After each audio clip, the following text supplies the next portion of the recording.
In this video, I'll show you how to add accessories in Roblox Studio.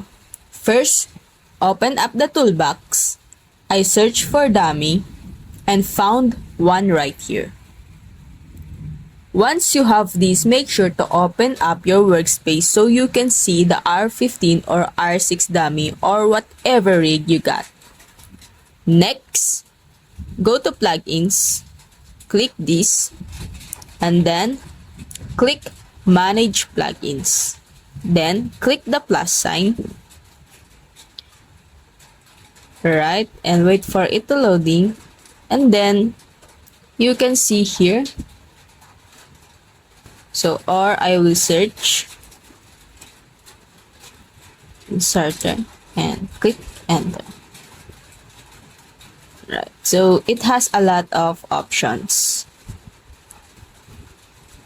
Okay, so we will wait. So then click this accessory inserter and click install. Once it's added, you can click here and then go to your browser and then search Roblox catalog and choose any type of accessory you would like. There are many accessories to pick from. For example, I'll choose this cute emo boy. At the top, you will see the accessory ID.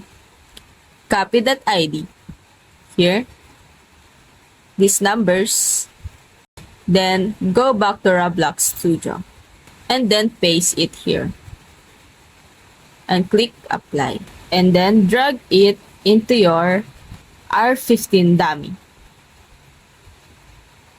And there you go, the accessory is now on your dummy.